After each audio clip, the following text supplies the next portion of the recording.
TV Artilheiro. Márcio Vitor, ó. Márcio Vitor. Piscirico. Eu sou baiano, rapaz, de Salvador, soteropolitano. Tem um carnaval no sangue, rapaz. Inclusive, eu tava ouvindo hoje a música do Bel Marques, aí fala liberdade. Liberdade, pô. Liberdade tem vários blocos de carnaval, é um bairro carnavalesco, pô, um bairro que eu citei. E eu nasci lá na Liberdade, inclusive é o maior bairro de população negra de Salvador. 90% das pessoas da Liberdade são negros. Meu avô, inclusive, é negro, né? E é um bairro realmente muito... Hoje já diminuiu bastante, mas já teve muito carnaval lá. Hoje já diminuiu, é mais no centro, é mais na Barra Ondina, né? Mas é isso aí. E você retornou do Maranhão? Mas a gente volta, né? Com certeza. Que é isso, cara? O que é que vocês mandam? Professor, pergunta dos jogadores, vou perguntar para você também. É o adversário mais duro do grupo, o Sampaio Corrêa? Eu não diria que seria o mais duro. Eu acho que é um grupo equilibrado. O que está se direcionando para esse grupo aí? Que 3 clubes vão brigar muito forte pelas 2 vagas.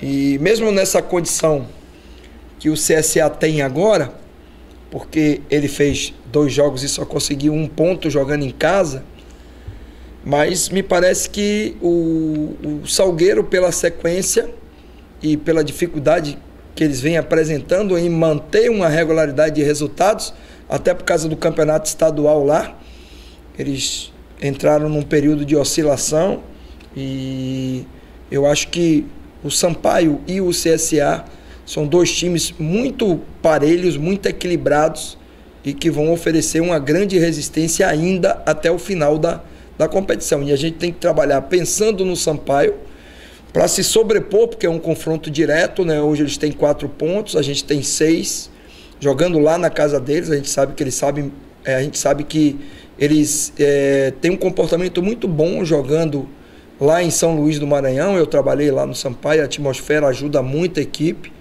e a gente está se preparando para todas essas dificuldades, para que a gente possa transformar essas dificuldades em motivação e buscar um resultado positivo para continuar liderando o grupo e, quem sabe, até buscar uma vitória e manter os 100% de aproveitamento, respeitando o adversário. Mas nós estamos estudando, analisando, treinando, recuperamos os jogadores para que a gente possa fazer o melhor jogo na quinta-feira. Eu sei que você é um cara que se baseia demais nos dados, estatística, pesquisa demais. Eu estava olhando hoje, vi que o Ceará é o time da Série A que tem mais jogos em 2018. Você sabia disso? Não, eu tinha assim uma ideia de que a gente estava com um número de jogos relativamente alto, né, pelo esse calendário que nos proporcionaram no início, mas não sabia que era o que mais jogou. Ainda bem que a gente está conseguindo, dentro do nosso planejamento, alternar bem os jogadores entenderam a importância de cada um dentro desse processo, e a gente está conseguindo não só fazer bons jogos, mas conseguir também bons resultados, já que no início, em algum momento, a gente demorou um pouquinho de encaixar os resultados, teve um períodozinho de oscilação, que hoje a gente já conseguiu uma regularidade. São 5 vitórias nos últimos 5 jogos, em 3 competições diferentes, ou seja, a gente está conseguindo evoluir em competições distintas, aliando performance a resultado de jogo. Isso é muito importante para nós. Falando um pouquinho disso que você falou agora, bem no começo a equipe oscilou um pouco ali contra a Floresta e Iguatu, aí vem aquele alvoroço, aquela pressão pré-clássico. Eu queria saber se você já pensava no planejamento, só um preâmbulo aqui, porque tipo assim, falando do Cearense, o Ceará vai encarar os 2 lanternas nas últimas rodadas. O maior adversário vai encarar agora Floresta e Ferroviário. Você já vislumbrava isso assim, que era cedo? A gente analisou o planejamento, o calendário. A gente sabia que tinha 2 semanas aí que eram semanas muito complicadas, porque não só em relação aos adversários, mas pela sequência também dos jogos. E o calendário apertado que a gente teria. E ainda juntando isso tudo, a gente teria que viajar para Santa Catarina para fazer um jogo eliminatório de Copa do Brasil. Aí juntou 2 viagens numa semana no calendário, que praticamente a gente foi a Salgueiro e a Iguatu, com 3 dias entre um jogo e outro. Então a gente sabia que a gente tinha, diríamos assim, uma prova de fogo nessas semanas aí, juntando o Clássico, Copa do Brasil, tudo isso. E que seria muito importante a gente ter uma resposta de todos os jogadores do elenco para que a gente pudesse aliar performance a resultado, porque era humanamente impossível a gente manter os mesmos jogadores jogando em todos os jogos, o que acabou acontecendo. Acho que o único ponto fora da curva nessa trajetória foi a derrota por Floresta. O resto tudo está dentro de uma normalidade. A gente perdeu um jogo fora de casa, onde a equipe pela primeira vez jogou junta, que foi lá em Iguatu. Depois um empate contra o Ferroviário, foi um empate até certo ponto, onde a gente teve total domínio do jogo, maior número de oportunidades. Era muito justo, mas o futebol não existe essa justiça, né? Que a gente saísse com a vitória daquele jogo, inclusive pelo espírito dos jogadores. Mas o resto, tudo que aconteceu, inclusive os tropeços, fazem parte da construção de um novo time. E é através dos tropeços que a gente faz algumas análises e toma algumas decisões para encaixar melhor o time, para dar uma mecânica melhor nas ações ofensivas, na organização defensiva. Tanto que nos últimos jogos a gente tomou apenas 1 gol nesses últimos 5 jogos e o time tem, independente dos jogadores que vêm a campo, dado uma resposta satisfatória. A que se deve essa evolução defensiva?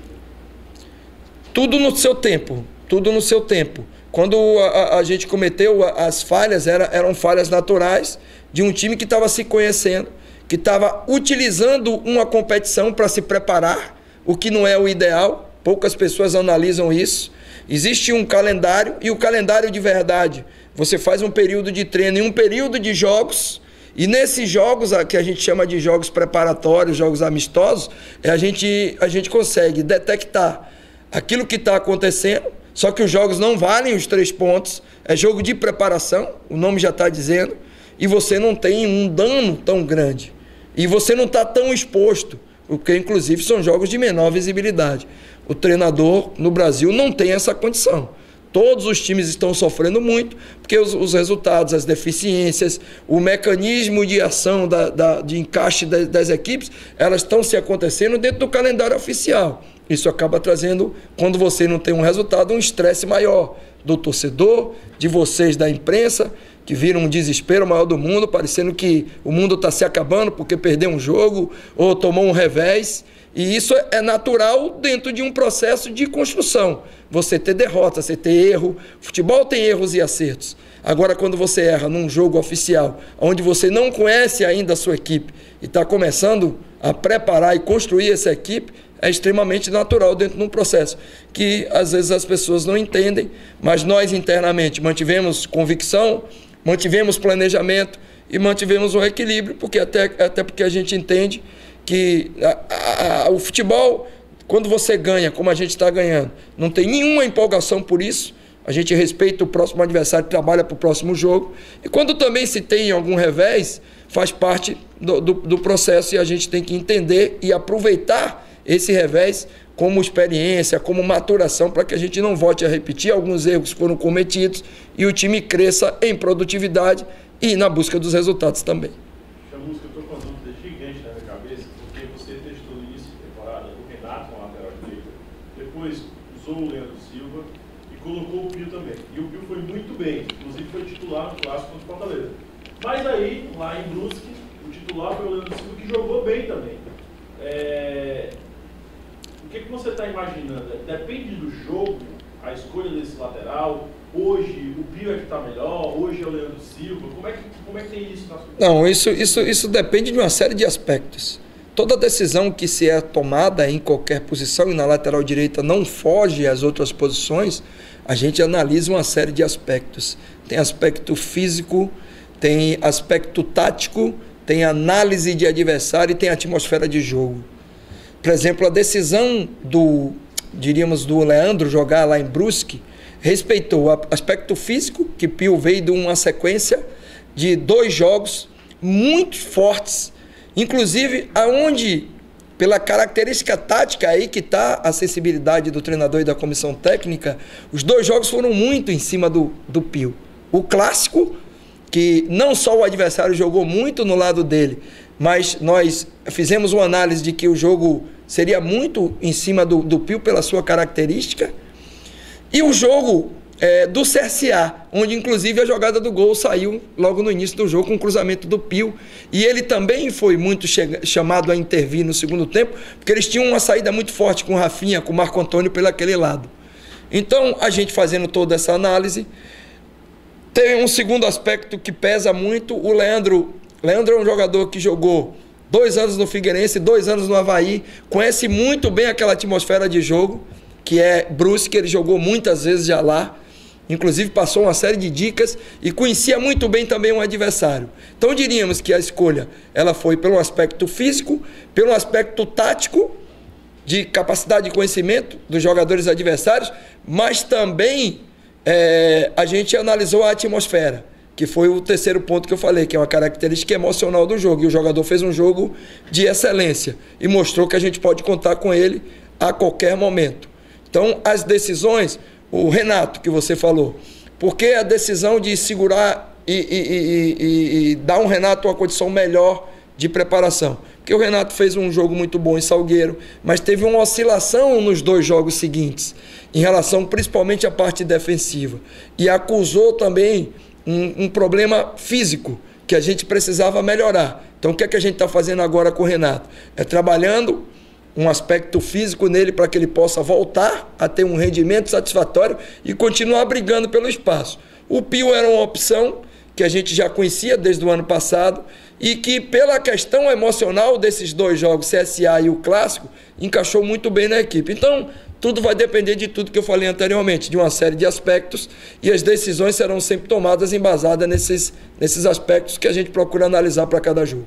Para esse jogo, você pensa em escalar o time função máxima ou você quiser dar a expressão? Não, ontem eu fiz um treinamento que eu já dei basicamente uma ideia de formação, que inclusive o treino foi aberto, e a gente deu uma ideia de formação. É a nossa base, que a gente vem utilizando em uma boa parte dos jogos, aquela base que jogou inclusive o jogo do Brusque, já que a gente recuperou esses jogadores no sábado, no jogo contra o Horizonte, para que eles estivessem na melhor condição para amanhã, para quinta-feira, desculpe. Então, deve ser essa base. A única dúvida é a que o nosso amigo Lucas Catribe levantou aí, é a lateral direita, que a gente está analisando tudo que eu falei anteriormente. Valeu. Valeu, Valeu, gente. TV Artilheiro.